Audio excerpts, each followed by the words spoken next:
In 1968, during the height of the Vietnam War, Sergeant Franklin W. Way, a U.S. Air Force technician, was stationed near Tan Son Nhat Air Base in Saigon. He was 27 then, young, full of confidence, but weary of war. One evening, through a charity group that helped local orphanages, he met a shy 18-year-old girl named Mai, who had grown up in an orphanage herself. She was gentle, soft-spoken, with eyes that seemed to carry both pain and kindness. Franklin was drawn to her. Over the months that followed, their friendship blossomed into love. Franklin often helped Mai deliver food and medicine to children in the orphanage, and when she confessed her dream of bringing her younger siblings out of the orphanage, he made it happen. In 1970, they married, a modest ceremony held in a small Catholic church in Saigon. Soon after, they welcomed 3 beautiful daughters, born between 1971 and 1974. Franklin adored them, calling them "my 3 little angels." When the war neared its chaotic end in 1975, Franklin made a painful decision. He arranged to evacuate his wife and daughters to America for safety. In the rush of departure, neither of them knew that life was about to change forever. Unbeknownst to Franklin, Mai was already pregnant with their 4th child. That same spring, in a small neighborhood in Saigon, a woman knocked on a stranger's door. In her arms was a newborn girl, wrapped in a thin blanket. "Would you like to raise this baby?" she asked, tears glistening in her eyes. The woman who opened the door looked at the child, smiled gently, and replied, "This baby will bring me luck. I'll take her." That baby was Margaret Tran, Franklin's 4th daughter, a child he never knew existed. Her adoptive mother loved her deeply and never let her feel unwanted. Margaret grew up believing she was her mother's only child.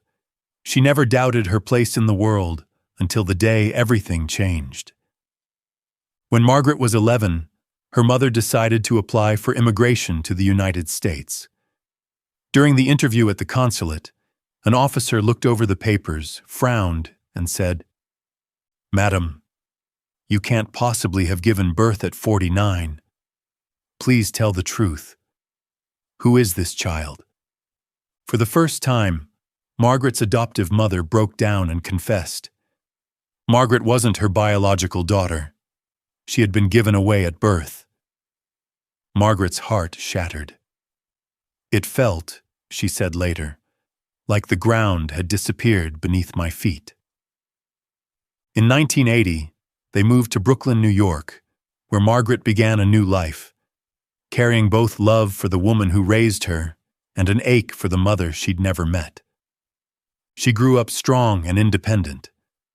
After high school, she joined the U.S. Army, later married, and became a mother of 2. But even as she built a family of her own, the unanswered questions about her past never faded. Who were my parents? Where did I really come from? She often wondered.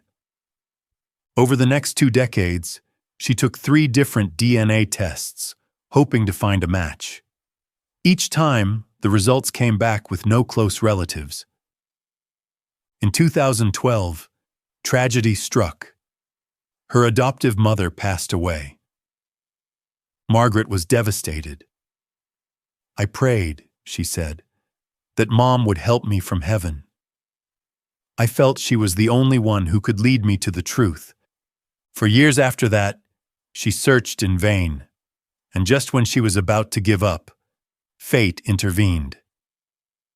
In early 2022, Margaret received an email from 23andMe, the DNA testing site she had nearly forgotten about. The message read, "You have a close family match, possible half-sibling." Her heart raced. She clicked the profile and saw the name, Cynthia Way from California. Cynthia's profile mentioned that she was born in Vietnam in the early 1970s, the same time frame Margaret's mother would have been in Saigon. Margaret stared at the screen, tears welling in her eyes. "Could this be one of them?" she whispered. She sent a message immediately. "Hi, my name is Margaret. I was born in Vietnam in 1975. I think we might be related." 2 days later, the reply came. "Hello, Margaret. I think you might be my sister." Cynthia explained that she and her two sisters had come to the U.S. in 1975 with their father, Sergeant Franklin Way, after being evacuated from Saigon. Their mother, Mai, had planned to follow, but communication was lost when the war ended. For decades, the family had searched for her, but never found her.